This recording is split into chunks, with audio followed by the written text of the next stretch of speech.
Hello everybody and welcome to the United Stand. I hope you're all doing very well this evening. We've got lots to talk about tonight. We've got a big announcement for you tonight in relation to the United Stand as well. But also, let's get into the Manchester United news. And I think it's going to be an interesting show tonight. I think we're going to get some heated debate in the comments because we're going to be talking about Sancho being told he can leave, Jack Grealish transfer blow, football maybe not coming back, and how that impacts on Jadon Sancho and any other transfer you want to have. A lot of you, not all of you, a lot of you saying now's the time to cancel football. Now is the time to cancel football. We can't play it in June. Just cancel it. For me, you do that, forget Jadon Sancho. I think people are getting too lost in, we've got to stop Liverpool winning the title, and they're not thinking about the bigger picture. And the bigger picture is obviously safety and health of everybody. But I think people have got agendas here. I think everybody's got an agenda, and I don't think people are looking at the big picture. If you want football to be cancelled because you don't think it's safe, let's cancel it for a year. Because without a vaccine, it's never going to be safe. And I just think people have got little bits of agendas that they don't want football to come back for. But we'll talk about that in a bit. Poch to Newcastle as well. Why I think that's a big mistake on lots of levels. Not necessarily United's, but lots of levels. But let's go straight into this. We are going to talk about Jadon Sancho to start off with. Interesting, isn't it, how we had Fabrizio Romano on the show last night. And then today there's a lot of people talking about Jadon Sancho. I think as a result of that. As Fabrizio said last night when we were talking about it, Manchester United pay 100 million euros for Jadon Sancho, and they get Jadon Sancho. £89 million. So what's the development today? The headline today is that Jadon Sancho has been told he can go by Borussia Dortmund. And this is coming from Sport Bild. And effectively what it's saying is there's a mutual agreement between Jadon Sancho and Borussia Dortmund that if a certain price is paid, they won't stand in his way and he can move. And this fits in with what Dortmund have done over many years. When a player expresses a desire to go, they're not a club that will stand in somebody's way. And this is 100% right. And I like this angle. I think it's a very good angle because if you look at Borussia Dortmund's past, Hummels has gone from Dortmund to Bayern Munich. Lewandowski has gone from Dortmund to Bayern Munich. Goetz has gone from Dortmund to Bayern Munich. That's the biggest rival. If I was to say to you, who is Bayern Munich's biggest rival in Germany, it's Borussia Dortmund.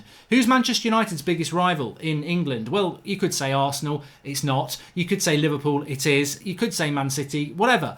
But it doesn't really happen that often. I mean, Arsenal aren't a rival. Van Persie came to us, isn't it? But you know what I mean? It's like those sort of moves are big moves. No matter what country you are, going from your biggest rival to another rival, it's big. And it shows that Dortmund don't kick up a fuss. I don't think that Dortmund don't necessarily like it. And welcome to Even Fitz, the latest member of the United Stand Members Club. I don't think Dortmund like players wanting to leave, but I think Dortmund know their place in football. They're very good at nurturing talent and bringing it through and then selling it at a decent price. And it doesn't matter whether it's Bayern Munich, Manchester United, Real Madrid, whatever. They will do, Barcelona, they'll do it. And I think that this stands true. I don't think there is anything major in this article that I read today, which has come out of Germany. Suffice to say it's come out of Germany, and there are bits of sense in there. That sense being that Dortmund don't tend to stand in the way of their players, but it still comes back to what Romano said last night, what lots of other people have said, what I was told 2 weeks ago. It all comes back to the same thing. If Manchester United don't pay the fee, we don't get Jadon Sancho.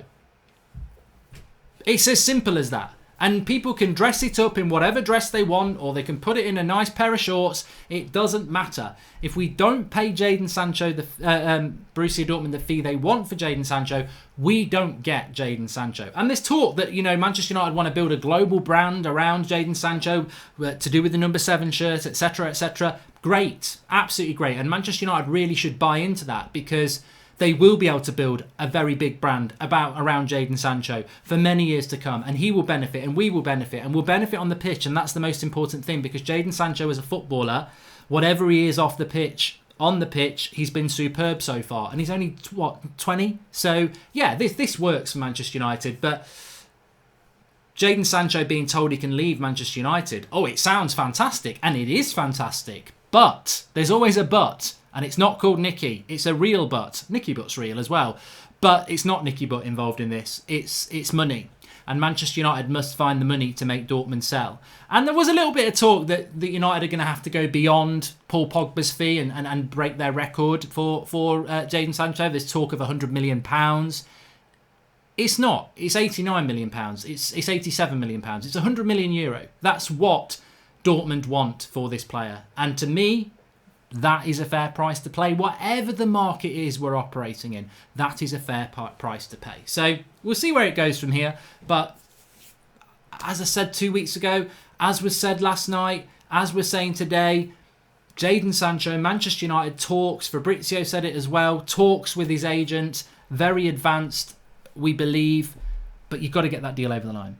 Show idea how Ollie has changed the wage bill, says Nick Zorg. Boring. Thanks, Nick. It's a good idea, but it's not really one that we want to dwell on, to be honest with you. But what I will bring in here, because I want to talk about this Grealish transfer blow, and effectively I was talking to the same guy from 2 weeks ago today, sort of wanted to follow up and say, did you see the Fabrizio Romano? I've talked to a few people today, and we were talking about something else. So I'll talk to you about the Grealish thing here. And I really want to bring in what you feel about this, because what I feel about this is that you've got to be very careful here, because the United stand is about opinion. Of course it is. That's what it must always be about.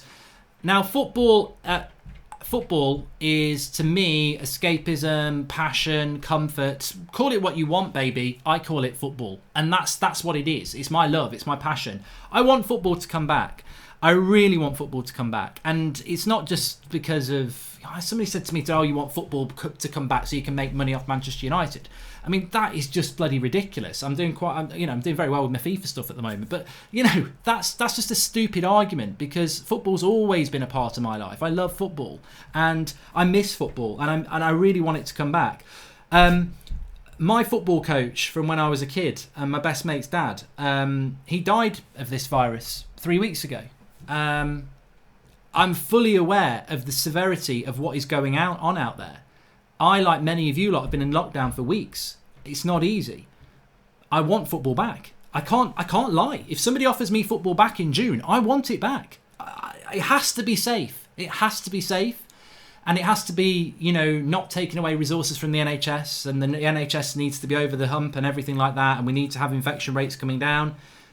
But that's what I was working towards mentally. I was working towards Bundesliga being back in May. I was working towards maybe the Premier League in June, Serie A, La Liga. I was excited about all of these things, and I want it back. And that's where I stand on it. Today, we've had stories that footballers, some of them don't want to come back because they don't feel that it's safe. I saw Gary Neville on Sky Sports this morning. Perfectly good opinion. It's his opinion, basically saying it takes one player to get into intensive care, and then effectively, football is to blame. I've seen a lot of people saying that football needs to be cancelled, and these are all valid opinions. But I would say this: if you're saying football doesn't come back in June, well, it doesn't come back in September either. So I don't really get what people are getting at here. What you just want a little bit of a longer summer break? Like, if you're not coming back in June, you're not coming back in September. If you're not coming back in June, then you shouldn't want to come back till next year. I haven't got a problem if somebody wants to do that. But if we're not coming back in June, we're not getting Jadon Sancho. Arsenal aren't getting Thomas Partey. Spurs aren't getting Koulibaly. So it's not just, I don't want football to come back in June because I want to stay in lockdown, and I don't want Liverpool to win the league. If you don't come back in June, you don't come back in September. I think some people seem to think, let's just not come back in June, but let's start a new season in September. It's not that bloody simple. I mean, are people just not listening? Are people not looking at what's going on? Like, there is no vaccine coming anytime in the next 6 months that we're all going to have access to. So without that vaccine, it's never going to be totally safe. But what I would say in the UK is this. For everybody saying, you don't want footballers running around on a pitch behind closed doors, there are, and I'm not going to use the nurses or the doctors because they're saving lives, but there are people on building sites that have been on building sites for 6 weeks. They've never even been in lockdown. And people say, they're practicing social distancing. How many times have you worked on a building site? Have you seen some of these building sites? Do you think they're sat there working 2 metres apart, having their breakfast and their dinner and their lunch away from everybody else? Like, there is an element of risk in what if you go back to work, there's an element of risk. Schools could be going back in June. People could be going back to offices in June. I just think we need to take it step by step before going, no, I don't want football back. I don't want it back. There's a risk. There's this, that and the other. Football will lose a hell of a lot of money if we don't come back in June, and we will not be able to afford Jadon Sancho, and other clubs won't be able to do those. It's a very, very complex thing to sit there on your high horse and say, oh, it's about safety, I don't want football back. I think it's a debate, and yes, it's definitely about safety, and yes, it's about saving lives. But to just say, oh, I don't want it back, I've got no problem with anybody who says I don't want football back. But please be consistent and find a little bit of depth to your argument. If you don't want it back in June, you don't want it. You're not having it back in September. That's not how it works. If you don't want it back in June, don't think about it till January. And I'll respect that, and I understand that. And you know, if that's your opinion, that's fine. But respect everybody else's opinion who actually thinks, you know what, if we can do it back in June and we can finish this season and we can do it in as a safe environment as possible, then we should do it. And I think we'll have to be driven by Bundesliga, who are ahead of us, La Liga, Serie A. If they all say we can't do it, then we can't do it. But if there's a way to do it that's safe, then we do it. But I think too many people go, oh, let's not do it. Like, by not doing it, Liverpool don't win the league, but we still sign Sancho and we start a new season in September. Dream on. It's not happening. That you can't have that scenario. You can't have void the season, Liverpool don't get the league, but let's start a new one in August or September and sign Jadon Sancho. It's just unrealistic. You're not looking at the factors here. That where would the money come for transfers when you're writing a season off? What's the difference between the middle of June and the start of September? Well, I'll tell you, it's about 2.5 months, and I don't see a massive amount of difference in the way the world's going with this virus. So I think people need to make their own mind up and have their own opinion for definite. There's definitely a debate to be had there. I'm going to get one of the Redmen TV lads from Liverpool on Friday lunchtime, and hopefully Robbie as well, and have a debate about this. But I do think that some people think that we're going to come out of lockdown into a world where this virus doesn't exist. Whatever normality we come back to, we're not coming back out of lockdown and this virus isn't there. It will be there. There will be an element of risk. There will be. It's just the world we're going to be in until there's a vaccine. And I just think that if you don't want football back in June, then you shouldn't want football back again this year. And if that's where you are, that's fine. That's absolutely fine. But this whole, let's not have it back in June, but we can start again in September, to me, I just don't get that. Feels like a never-ending Sunday at the moment. Football coming back would really help mentality, says Trent Singh. Yeah, but people underestimate that. People don't... You're deemed selfish if you're one of those people like me that say, I'd like football to come back. It'd be good for my mental well-being to have something that I've had since I was a child and not had it, I've always had it there for over 30 years. And for me, apparently I'm selfish for saying I would like that to come back as soon as possible. As safely as possible. Sancho, Saul or Ndidi and Kabali, I know you don't think we'll buy a centre-back or CDM. I believe with them we are a real threat, and that's then the best defence in Europe. Fergie always built the spine first, says Brits Abroad, 355. Proud of my wife. And he also says, the only problem with rushing back is the clubs run the risk of corporate manslaughter if a player dies of COVID-19. I am not going to dismiss that. I'm not going to dismiss that at all. What I'm saying is, for everybody who uses that argument, that risk is there in September.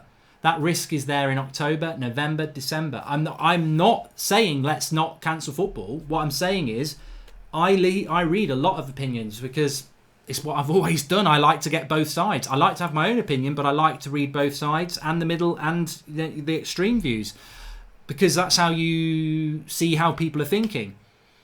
Of course there's a risk. There is a risk when football comes back, but that risk is going to be there until we have a vaccine. When are we having a vaccine? The vaccine may not be here until Christmas. If we're lucky, probably next year. What I'm saying is, by saying you don't want football back, you're depriving everybody of, that's the bad way of putting it. You're not depriving us, it's not your choice. But by saying you don't want football back, you're making a lot of people miserable, because I want it back. A lot of people like me want it back. And if you say you don't want it back, you're basically saying we're not having football back this year, which is big. So, respect opinions, but understand when you're saying football shouldn't come back because of the risks, you're basically saying football shouldn't be coming back this year, because there's going to be risks. Unless we do something unprecedented, and I pray that we do, and we produce a vaccine or a cure or something that just switches the light off with this, then great, everything can go back to normal. But I think the new normal, everybody's got to adapt, whether it's your workplace, your school place, seeing your family, going to the pub, going to a restaurant, competitive sport. They either adapt or they shut down. The only problem with rushing back is, we've read that one, thanks there. I'm not repeating myself. I'm trying to get into a debate with people. That's what we're trying to do, which maybe we can come back to in a moment. There'll be no World Cup in 2022, says Lucifer. And Francois says, we can make a lot of people miserable by sending them 6 feet under. But that, I don't think you're actually contributing much with a comment like that, because you're just stating the obvious. Like, what my question to you is, when's football coming back then? You're saying to me, well, you're going to make people miserable if they die from it. Well, we know that. I said this to you. My football coach died of it 3 weeks ago. It's horrific. It's horrific. This thing is horrific. But what I'm saying is, for everybody who's saying, let's not try and get football back in June, when are you bringing it back then? What's your solution? Or are we just not having it for a year? And if that's the case, fine. But some people, I think they get lost in this, driven view of, we can't come back in June. We can't come back in June. Well, when are we coming back then? Are we just not coming back this year? And if that's what we're doing, that's what we're doing. But what I will be frustrated about is if we don't come back in June, we void the season, then we come back in September, and exactly the same scenario, really. Oh, I even had somebody say to me, it's about alleviating the pressure on the NHS. Well, we're not even using these hospitals, these super hospitals. The overspill that we expected, thankfully, thank God, has not been used. So we're not overstretching our NHS as much as we thought anyway. So it's starting to come down anyway. Are we just going to wait a couple of months? I just don't know. I just think it's a lot of the arguments I see are not as deep as they need to be. They just feel like headlines. Oh, let's cancel football. But when does it come back? That's what I'm trying to say. And a lot of you've got very good opinions, and I don't agree with all of them, but I do agree with your opinion that you have your stance, of course. But I think that... and Joshua says, are you arguing with yourself? No, I'm not arguing with myself. I want football back. That's what I want. What's your view on having the season cancelled, says Louis Chef 1. I don't agree with it. I've never agreed with it. I've said this all along. Nothing would frustrate me more than to cancel the season now and start a new one in September. I would just be like, what? So since the last World War, we've always had a Division 1 or a Premier League, and we're going to cancel this one to start a new one. It's just ridiculous. Like, just finish this one whenever. I don't mind if we finish this one in December. I don't mind if we wait till next March to finish this one. I haven't got a problem with when we finish it. I just think we should finish it before we start a new one. And I think it would be ridiculously hypocritical to cancel this one and start a new one in September. It would be wrong. But also, for anyone who says, you're a Liverpool sympathiser, that's not what I am. I believe United will get the Champions League. I believe United had momentum and United had something to build on to go into next season. And more important than anything, I think if United want to sign Jadon Sancho, we need to finish this season, because if we cancel this season, the money lost means that nobody will be signing anybody. So there's many reasons I want this season to finish that are based around Manchester United. And also, just to prove it's nothing about Liverpool, if we do cancel this season and they award Liverpool the title, that's the biggest joke of the lot. Because I don't care how far ahead you are in a race, you've got to finish a race to win a race. So you don't hand that out. And I don't agree with that. Seeing how the Bundesliga cope when they restart will be key. We could learn a lot, says Trent Singh. I think that's a very intelligent point from Trent. How they cope, how others cope, will guide us. And if they can't cope, then we don't do it. We don't do it. It's as simple as that. I can't put it any simpler than that, because we've got to minimise the risk. But I think too many people want to try and cancel something before we're in a situation that we know what the solution is. Right, I've just had a message here, and I just want to make sure that I get it right. Here we go. Okay. Right, we'll come back to that if we need to, because I also want to talk about the Newcastle takeover and Pochettino and the implications with that with Manchester United. Please smash a like on the video. Subscribe if you're new. I told you it was going to get a little bit heated tonight, but we're all football fans. We've all got an opinion. Respect it. Jump into the debate. That's what it's all about. Don't get toxic. Don't get angry with each other. Why not decide this season on points per game, says William Evans. Terrible idea, because it basically is as it is. Norwich get relegated, Liverpool win the title, we come 5th. It's as it is. It doesn't change anything. Right, let me talk to you about Jack Grealish. We probably should have spoken about this second, actually. Oh, actually, what I'm going to do, first of all, just going to give you a little bit of glimpse of something. Not that. This. United Stand Bruno t-shirt. We've got a new t-shirt. There it is. Links in the video description. I will show it you in a little bit more depth in a minute, but people have been asking for a Martial one. We've got a brand new t-shirt out for you. It's starting to get nice. The weather's good. The Bruno one's very popular. We've now got a Martial one. I will show you that in a minute or two. But let's come back to the live comments. Not in a minute or two. We've got lots to talk about before that. If Pogba goes, who do we sign? Your opinion. Oh, Ajmal. Can I just give you the biggest shout out of the night? Ajmal Cosman. The brain, this sometimes happens. It's like perfect symmetry in relation to the brain. So Ajmal says, who do you sign if Pogba doesn't come in? Well, I'll tell you this. This is exactly what we're going to talk about. Grealish blow. Not like that. Anyway, what I was going to say is that what I had said to you all actually was that in relation to, I must say that word more than anything. So we're talking about Sancho at the start. I did the interview with Fabrizio Romano last night, and he basically confirmed what I'd said 2 weeks ago when I'd spoken to my guy, who I've spoken to a few times about information, my source if you want to say. And anybody who watched the show 2 weeks ago, what did I say? United want Sancho. They're at the front of the queue. Sancho wants to come to United, but they've got to sort the deal with Dortmund. What did Fabrizio say last night? That's exactly correct. So I was speaking to him this morning, and we were talking about. He was saying, you know, what a great interview the Fabrizio thing was actually, and we got talking about other things. And I said, you know what? What didn't get discussed last night with Fabrizio, and because I didn't know whether to talk to him about it, was Jack Grealish. I don't know what his knowledge of something like that is, and I didn't want to put him on the spot about something. And we'd not spoken to it before we went live, and so therefore we got talking about Jack Grealish because we'd spoken about it a couple of weeks ago as well, and as he'd said is that, you know, Jack Grealish is a priority for Manchester United, but the Paul Pogba thing is very relevant to that, and what Ajmal says there, if Pogba goes, I think Grealish comes. The transfer blow for Jack Grealish is that at the moment, Manchester United and Jack Grealish looks very, very unlikely. And it is very dependent on Paul Pogba, who, yeah, look, Fabrizio was saying last night that Juventus want him. That was a very interesting thing what he said about Pogba. That I think if Sancho wasn't such popular news, the best bit about that interview would have been what Fabrizio said about Pogba, that Juventus priority is Pogba, swap deal. Real Madrid want him, but they don't have a great relationship with Mino Raiola.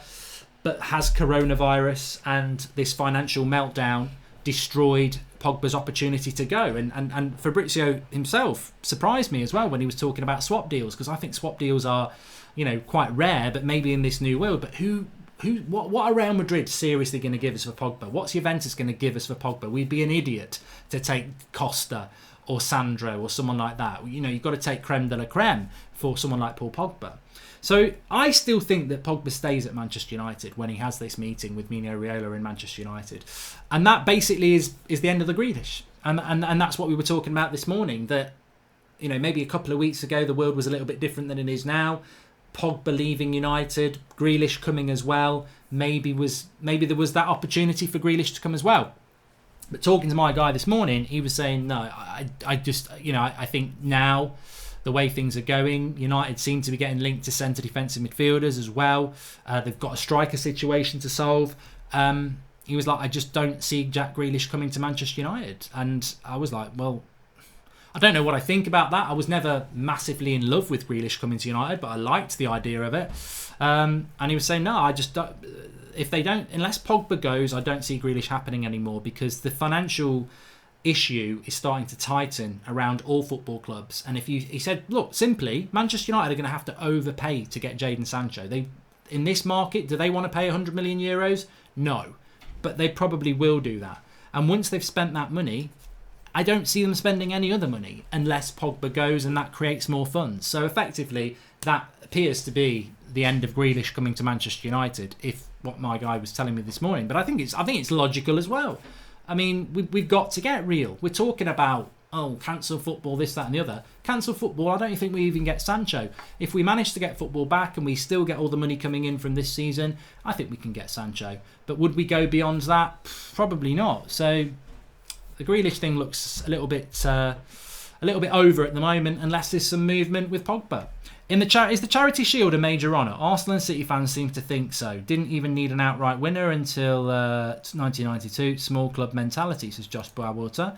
And Zane says, Mark, why don't get T-shirt with Cantona giving a kung fu kick? Buy a few of those and will you sign them, as I'll put them on eBay after and raise money for the NHS. I think you might want Cantona to sign them rather than me. But Charity Shield to me isn't. No, I don't think it's a tournament. I mean, I've got to be honest here. Jose Mourinho included it in a treble, and I'm trying to think what his treble was. Was it the Carabao? Did he win the Carabao Cup, the Europa League, and the Community Shield, and called it a treble? I mean, the Community Shield is. I don't even count it as a trophy. It's a glorified friendly for charity. That's what it is, and I've seen United lose a few, and I've seen United win a few, and I've never come out of it gutted that we've lost, and I've never come out of it amazingly happy that we're going to win. It's just a prestige friendly. That's all it is. It's not a trophy. I think you can. I've never counted I don't even know how many we've won. I've got no idea how many we've won. I know how many Premier Leagues we've won. I know how many Champions Leagues we've won. I've got no idea how many Community Shields we've won. They just don't. No, not for me. Not for me. Should we not get Jack on the cheap, says Dane. Look, the one thing about transfer markets is they're uncertain, but you do pick up information from people, as we did with Fabrizio last night. I trust my guy. I don't think at this moment in time Grealish is realistic for Manchester United, because, I mean, another thing that Fabrizio said last night that some of you might not have picked up on, Barcelona are losing €5 million a day. €5 million a day.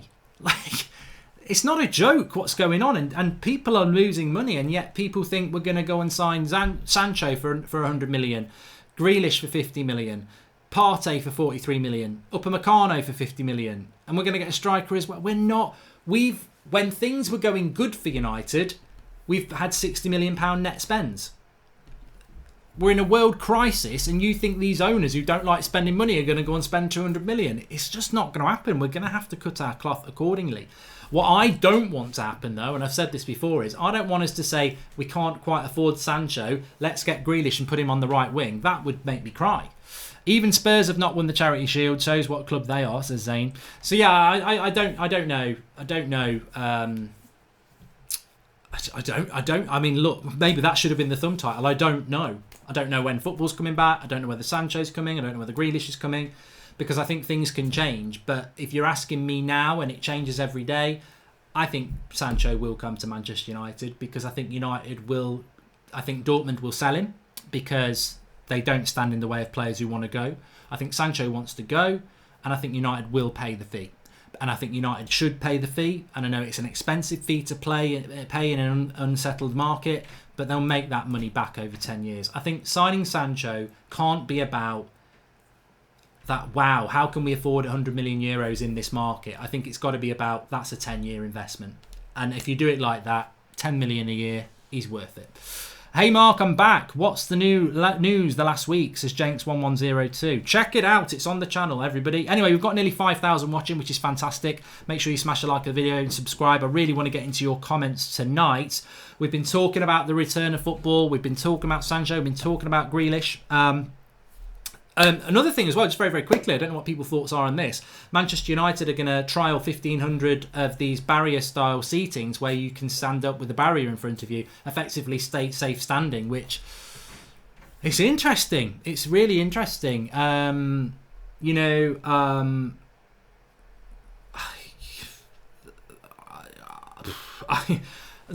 don't even know where to start on this. I mean, when I was first taken to football matches in the late 80s, I remember going to Old Trafford in 1989, FA Cup quarter-final, and the old, standing. It was a massive part of football when I was growing up. I went to, it was Manchester United in the quarter-final, and it was my first trip to Old Trafford. Being a Nottingham lad, I managed to scam it for a birthday present because Forest were playing Manchester United in the FA Cup final, and that was my opportunity to say, can I go to that game? So I went, and the standing was a massive part of football, and some people just can't move away from it. You know, they can't sit down in seats, and so if it can work, and it's a lot. It's like we seem to talk about safety a lot at the moment. So if it can be safe, then bringing it back just makes people who stand up. I mean, look, I've been in grounds. I'm going to put my hands up here. I've been at plenty of grounds over the last 10, 15 years where you stand up. You don't sit down. You know, something happens, everyone stands up, and you can be stood up for 10, 15 minutes. If you get a surge from behind you and you go forward, you're going bloody fine, and a load of people are. Those seats, they're only coming up to your ankles, a lot of them, because, you know, the tiering. So having a barrier in front of you makes it safer. So I'm all for this. I'm all for this. Do I think, look, the reality is I was at Hillsborough as a kid. I went to Hillsborough. And the reason I went to Hillsborough is because when we went up to that FA Cup quarter-final between United and Forest, I'd said to my dad, my dad said to me actually on the way up there, he said, well, the semi-final will probably be at Hillsborough, and whoever wins it, I'll try and get us tickets. So I was like, well, it'll be United, so there you go. And it wasn't United, it was Forest. So I was taken to the semi-final, and I never saw any football, and I saw some of the worst things I've ever seen. And Liverpool Football Club suffered badly because of that, and football suffered badly because of that, because no football fan should go to a football match and not come home. We must make sure that nothing like that ever happens again. But let's not forget, one of the biggest issues of Hillsborough was the fact that the mistakes were made. But in those days, for reasons we don't need to get into now, they used to have cages at the front that stopped fans getting out. And effectively, that's what caused it. These days, if there was an overspill, people can go onto the pitch safely. So it happens in Europe. I think if we can do it here and we can do it safely, then I think it's a positive that United are doing it. And I think other clubs will follow suit. And as far as I'm aware, I don't think Liverpool Football Club are against it either. Hi, Mark. Thank you for your content over these dark times. You're amazing. We'd like to know when you're coming to Ireland again. Thanks from Ireland, says Danny. Well, we were going to have our meetup in April, on April the 2nd. And the deposit was paid in the bar that I think it was Foley's on the Liffey in Dublin City Centre. As soon as lockdown is over and pubs are allowed to open, that phone call will go in to sort that out. Mark, can you level out your hoodie strings? They're messing with my OCD, says Josh Bowater. Let me have a look. I haven't even looked at myself. Sorry about that, Josh. Right, so I also want to talk to you about what did I want to do? I want to start taking some of your questions because I think we've spoken about a lot of things tonight. Mark, what if United plan to use money from Pogba sale to buy Sancho, says Per-Eric Klassen. I mean, that's a good question. That is a good question. It would be bad for Manchester United if we did that, because to sell Pogba to buy Sancho solves one problem but creates another. Man United, when we didn't have Pogba and Bruno, were crap. Midfield, mint with a hole. So you get rid of Pogba, who's not been here all season. You put Sancho on the right wing. But what happens if Bruno starts playing badly? The great thing about Sancho and keeping Pogba, or replacing Pogba and getting Sancho, is that you've still got good quality in the midfield. I want Sancho to come in independent of Pogba. I do not want Sancho to be coming in because we're selling Pogba. I think that would be weak. That would be a lack of ambition. Sancho comes in because we need Sancho, Pogba stays. Sancho comes in because we need Sancho, Pogba leaves, you replace Pogba. That's what I would like to think. Have you ever thought about doing the United Stand top 5 achievements over the past couple of years as a show, gigs interview, playing at Old Trafford, 500k, etc., says John Brooks. That's a good point. It's a good idea. Please share the video if you're watching. We're nearly at 5,000. I want to talk about Pochettino now, and then we're going to whip into some of your live comments and open up this debate about football coming back, and maybe about this topic as well, and Grealish and everything else you want to talk about. Ask me anything, I suppose we'll call it. But Pochettino to Newcastle. This was around lunchtime today. Talk coming out about this, that Pochettino will go to Newcastle, and because Newcastle are about to get taken over. Somebody's just saying he's been announced. I doubt it. Let me just have a quick look.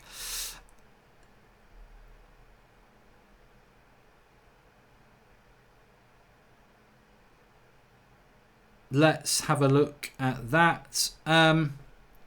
It's not true. I didn't think it would be true. It's not true. Pochettino to Newcastle. What do I think? Excited to see Pogba with Bruno next season, says Lewis Noakes. Yeah, when will that happen? But we'll talk about that in a minute. Pochettino to Newcastle then. What do I think about this? Saeed is gutted because he wants him. I'm going to try and get Saeed on Sunday so we can ask him about this. He wanted Pochettino. I think some of you wanted Pochettino. And Illa United to Saeed will cry now. Poch has gone to Newcastle. You know what? I think it's a mistake by everybody. I think it's a mistake by Pochettino. And I think it's a mistake by Newcastle. And I think it will end badly. And I'll tell you why in a minute. Is it a mistake by Manchester United? It's just bad timing. The mistake with Pochettino was to go with Oli in last March. We're not making a mistake by not getting Pochettino now. You would be wrong to sack Solskjaer now. If we'd sacked him in January and got Pochettino, that was a right decision. But not now. Not now you've given him Bruno. Not now that Sancho might be coming in. Not now that we're playing with some momentum. There's no reason to replace Oli at the moment. Look, if Oli's a racing car, he's doing good lap times. Yes, Pochettino is probably a quicker car. But do you replace a car that's got the potential to be quicker than that car, even though it's not at the moment? Or do you stick with it and see what it can do? I think you've got to stick with it and see what it can do. So Pochettino and Manchester United, I fear, will just be two ships that just pass in the night. They never quite get into the same harbour because the timing's not been there. Like the timing with Mourinho, he was available. Van Gaal needed sacking. Mourinho got the job. The timing with Pochettino, he was at Spurs. He thought he might get the job last summer, but we went with Ollie's at the wheel. And then this summer, he's free. He thought Ollie was going to lose his job and Ollie's back at the wheel again. And Pochettino is like, well, look, I just can't keep waiting. It's just the opportunity's just not quite risen there. And maybe that will be something that we lament as United fans in future years. But as of now, I don't think United are making a mistake. I just think they've got to stick with Ollie based on where they are.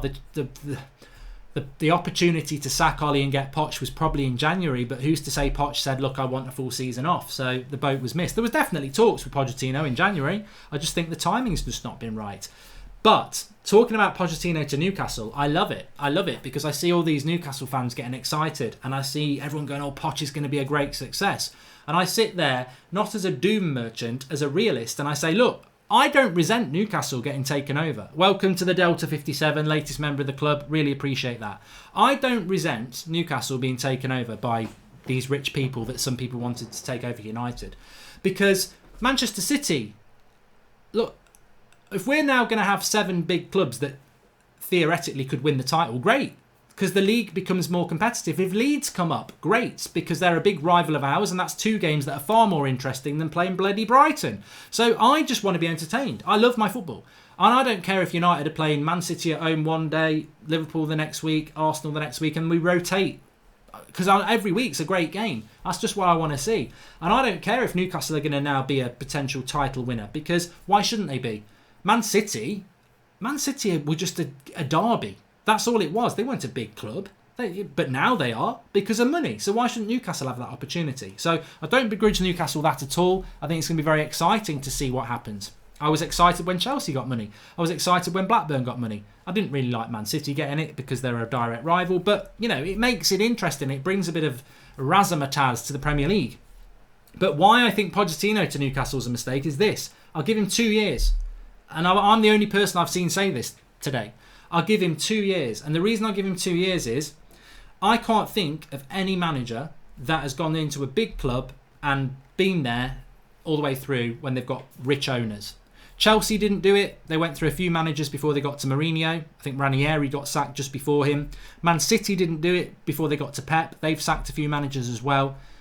Pochettino will not get top 4 in his first 2 seasons at Newcastle, and then he'll be gone because the owners will have unrealistic expectations. They'll be like, we spent all this money and he hasn't even got top 4. Oh, look, a new shiny toy's available now, and it might be Nagelsmann, or it might be Pep's available again, or it might be Klopp's available, and they'll go, off your trot, Poch, you've done a load of great work that we don't appreciate, but you haven't got us in the top 4, so you're gone. And that is what tends to happen with these very rich owners who want to be successful. Do very rich owners go in and go, yes, we totally expect this is going to take 5 years. It's going to be a bit of a roller coaster, but in 5 years we'll be a consistent Champions League team and we'll be also trying to win a title. Because that's what it's going to take for Newcastle. Liverpool, Man City aren't going to go anywhere in the next 2 years.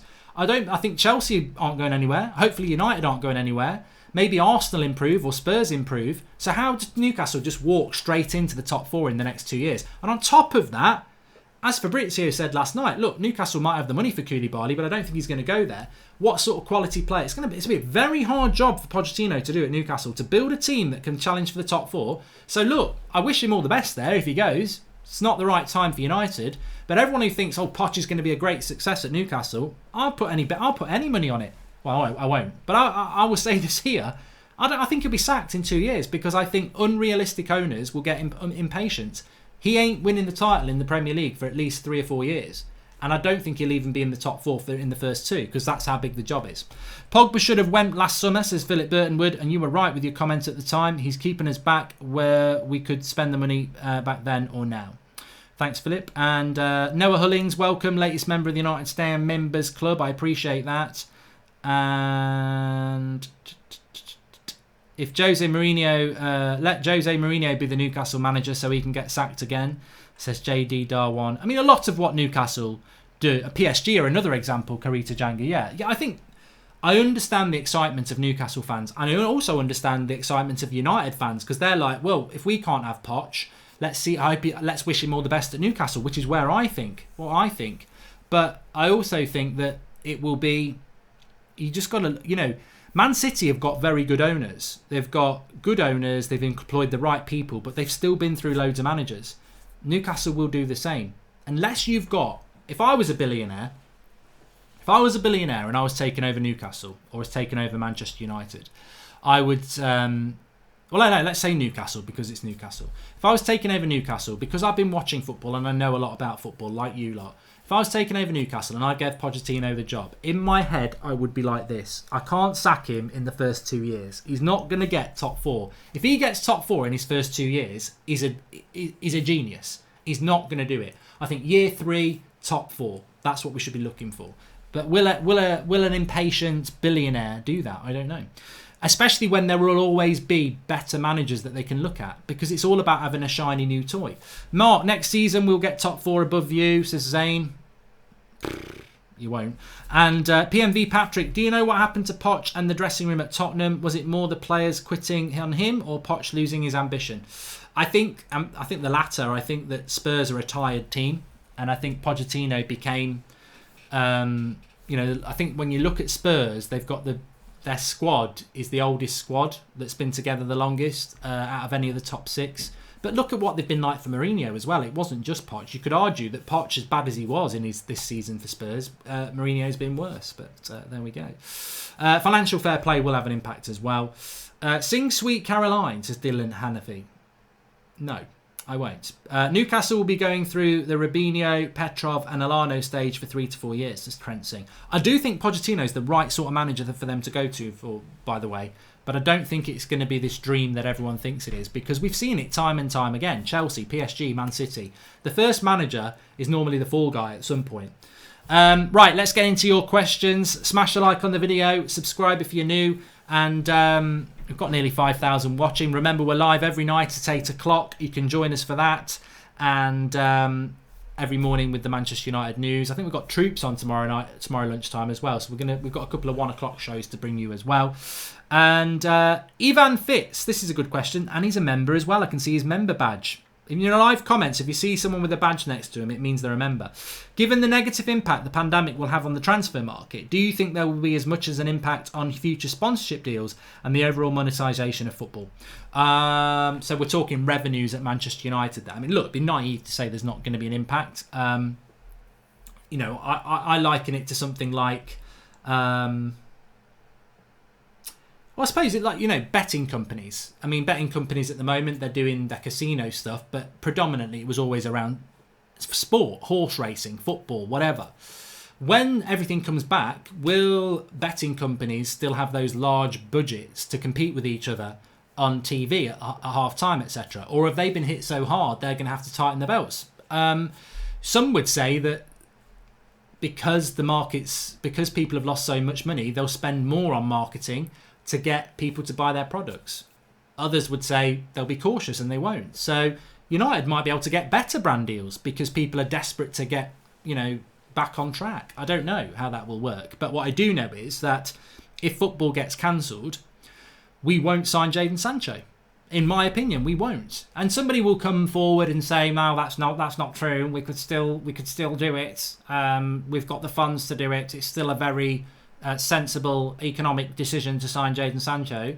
But I would say, if we cancel this season, we're going to lose hundreds of millions of pounds from the TV money, from everything. How do you go and sign a player then? I think if you cancel the season and the German league gets cancelled and the Italian league gets cancelled, which, look, it could happen. The French league's already gone. I think if that happens, you basically write off the last year. It's like it never happened in football. And we start again with a new season whenever we start it, and it's basically the start of last season. It's going to be Groundhog Day. That's what I think will happen. There won't be any transfers. Your transfer window will be the one that happened last summer and January. We won't see one. So that's what I think will happen if football gets cancelled, in my opinion. Why don't Newcastle get Jose, says Zane? I think we'd all love to see that, wouldn't we? Everyone liked the video. We can make it to 1K, says United Road. Thank you very much. Sancho's signing is still very far away, says Samuel. And, well, I think you're right that it's far away in the sense of when will the transfer window open? Will football come back? That's how far away it is.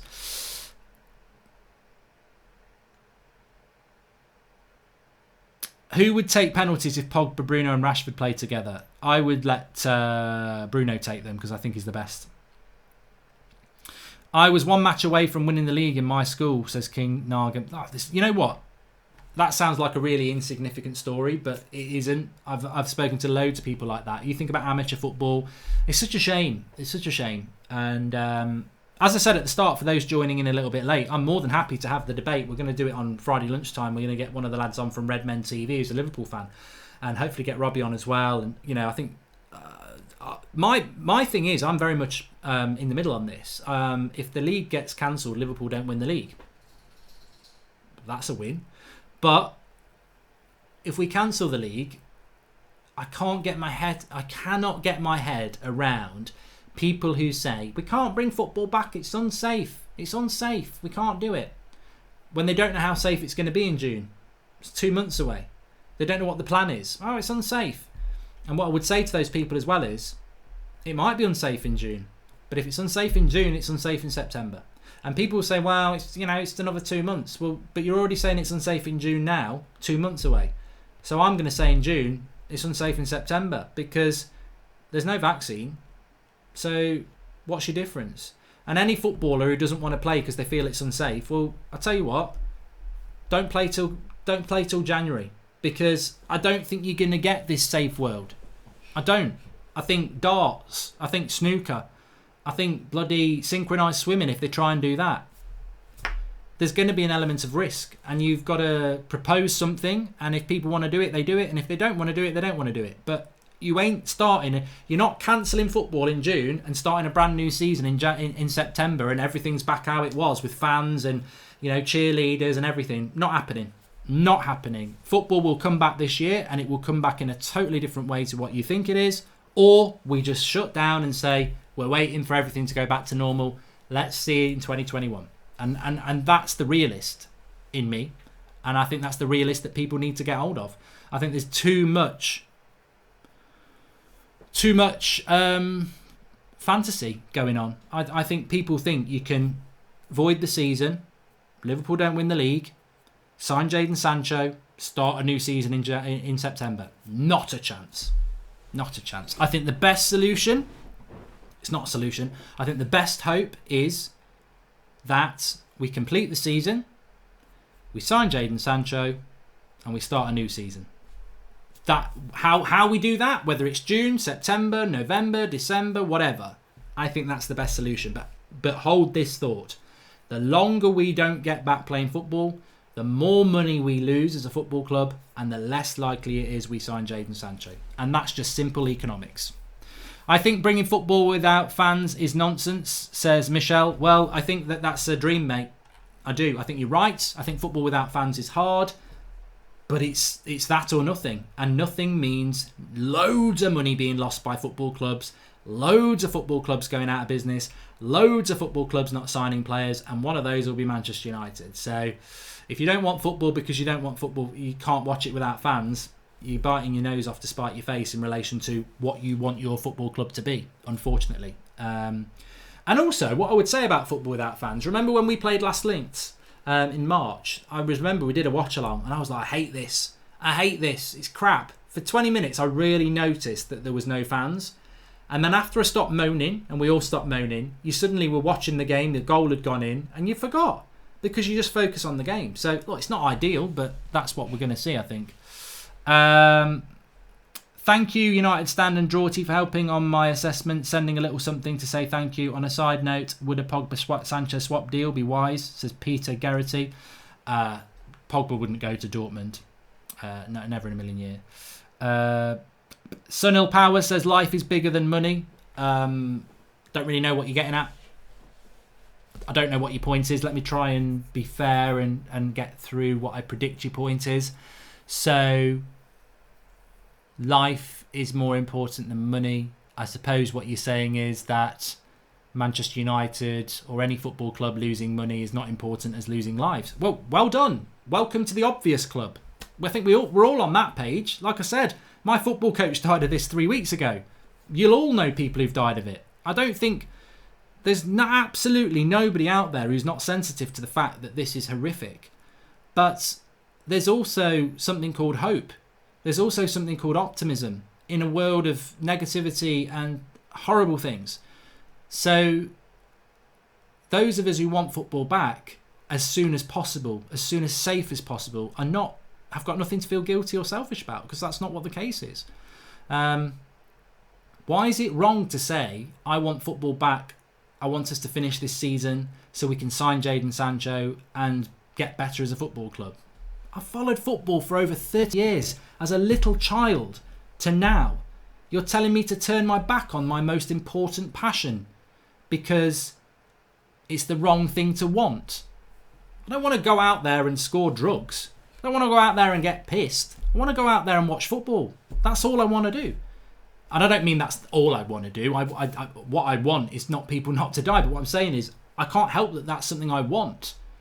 And I don't feel guilty about wanting it, because I don't want it to happen unless it's safe for it to happen. But I think that there has to be an element of risk in there, because people talk about, well, if they go back playing football and one of them gets sick, it's on the Premier League. Well, if you go to the, we're all going to have to do stuff where there's an element of risk. Schools are going to have to go back while this virus is on. People are going to have to go back to work while this is on. Some people are already at work, and I'm not talking about the heroes without capes at the NHS. I'm talking about builders. They're going to work. They're still going to work. I know somebody in my family who works for a company who've worked all the way through this, and they are, I don't know what you call them, they chop trees down. It's like agriculture, because it's outside work.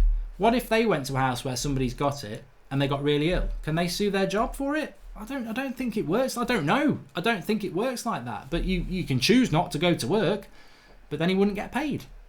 Everyone's got a choice. You don't have to go to work. No one's telling you to go to work. Complicated world that we're operating in now. But I think if we are, and I will respect the greater decision here, and we must all do that because it's a debate. But if we get to a point where they say we can't do this because it's not safe, I fear that we're going to have to say, well, we can't do this till after Christmas, because I don't see how it will ever be safe enough for people to do it. A tree surgeon actually is a job. Yeah, Mar Medal is laughing at me, but it is a job.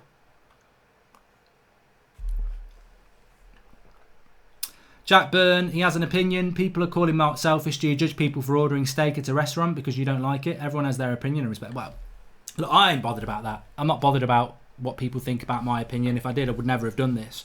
What I'm trying to do is create a debate, as per usual, where you talk about both sides, and some people don't like that. They only want to listen to themselves. It's life. I ain't going to lose any sleep over it, and neither should any of you lot. This is why we've been doing it for 5 years. We don't play for likes. We don't play for the obvious. We try and bring you stuff and create a debate. But as I said, I have got no problem with what anybody thinks is the right thing to do on this, because I don't profess to know the right thing to do. But what I would say is, if you're saying cancel football because it shouldn't be back in June, I really think you're foolish to think it's back in September, because what changes? You can't have your cake and eat it. You can't cancel football so Liverpool don't win the league, sign Jadon Sancho and start a new season in September. You're living in Lollipop Lane, you know, where it's bloody candy floss flowers and it's raining bloody Smarties. It's just not going to happen. It can't happen. Too much money would be lost for us to sign Sancho, and too short of time between June and September for it not to be safe in June and safe in September. Mike, I think if we don't bring football and sports back, there is going to be more depression between people, says Michelle. Well, that's an interesting argument. And I'm still working, and I work in a dog food warehouse, says Hayden Sheriff. Yep. Have you been told if you catch it, it's your employer's fault? Jude Bellingham, some people are talking about him. I was talking about Jude Bellingham today on my FIFA stream. If you're not watching the Mark Goldbridge channel, Mark Goldbridge football channel, Mark Goldbridge That's Football, what are you doing? Like, you don't even need to like FIFA. Tune in tomorrow, Mark Goldbridge That's Football, or watch today's episode tonight after this. Quarter-final, Champions League, Real Madrid. We're going to win that Champions League. Even though we can't win the league again, we're going to win that. But Bellingham, I think, will leave Birmingham. It's gone very quiet around Bellingham, but I think Bellingham has been described before as a bonus signing. Bellingham is a signing that United either make or they don't make. And I know that sounds ridiculously obvious, but he's a bonus that they should go for as well. I believe the two most important signings for United this summer for me are Jadon Sancho and Jude Bellingham. And this is really controversial to say this. It's not controversial to say Sancho because we need a right winger and he's got world-class potential. But Bellingham, I think, is a very important signing. I think he's got world-class potential. And I think even if we loan him for a year or two, he's going to be a great signing. He's available. He'll be available at a cheap price. You know, you talk about De Villa need the money, De Dortmund need the money. Birmingham needed the money before lockdown. They need the money now. Get this deal done. We know this lad's been to Carrington. It's not like Thomas Partey where he wants to come to United, but I don't think we're in for him. He's been to Carrington, Bellingham. We've shown him round. Get the deal done. I think it can happen. My only fear with the Bellingham thing is the United go, oh, we can't outlay that much as money. Just get the deal done. It'd be very, very good to get it. And I think, you know, it's funny because I spoke to some Birmingham fans today on the stream and they were saying he's fantastic. He's going to be world class. So, yeah, let's see what happens with that. Right, let me just show you this. I gave you a little bit of a glimpse before. Links in the video description for this. The United Stand T-shirt collection. As you will have seen before, the Bruno T-shirt's fantastic. I've got a red one and a black one of these myself. It should work. It might be a little bit slow here. There you go. You can see the Bruno T-shirt. That's it in black. Got it in red as well. There's the design, the Bruno Magnifico. So that's available if you haven't got yours yet. It does ship worldwide. But let me show you the latest addition to the T-shirt collection. And it's a personal favourite. Even mine's not come through yet. So I will be wearing it when it comes through. But we were thinking about who to do next.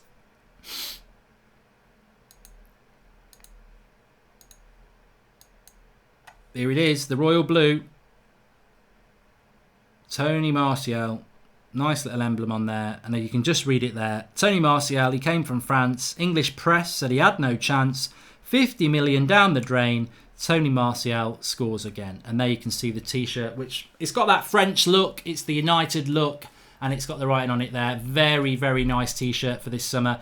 Available. I mean, I like the white one as well. I think the white one looks very classy as well. It's almost like it's got that French away look about it. But we've got the navy one as well. Got a grey one as well. Links in the video description.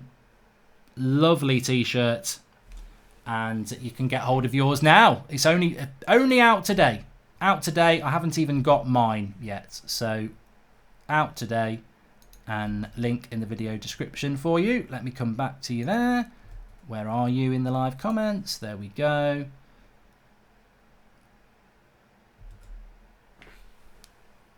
Ricky's going to go mad because it's not a Matic T-shirt. I don't think Matic T-shirts would do that well.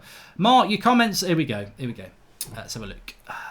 Brits Abroad says, Mark, your comments are wrong. The difference between footballers and us is they will be told to go back to work. What happened to asking them if they want to? They won't. No. Mate, they won't. They absolutely won't. You can't do that. You know, footballers will not be told to go back to work. You can't force people to go back to work. We're not living in that sort of a world. These are multimillionaires. I've been around football clubs for 10 years and footballers don't get ordered what to do at all. Why do you think they've got agents and all that? You can't. And I know this for a fact because, you know, we run one of the biggest fan channels in the world. What the clubs say they want to happen around interviews and stuff totally depends on what the player wants to do. So the club can say, oh, yeah, they're open to that. And then the player will go, no, I'm not doing it. So that's not how it works, unfortunately. Well, no, fortunately in that situation. United probably will only sign one, but I think they should take advantage of the market and bring the players. That Martial t-shirt is lit, says Mr. Jammer. Yep, links in the video description if you want to get it. And Chief Leaf Gamer says, Mark, if you had 100 to 150 million, would you think United would prefer Sancho or Bellingham and Partey? You can only pick either of two. I would go for Sancho and Bellingham. Yeah.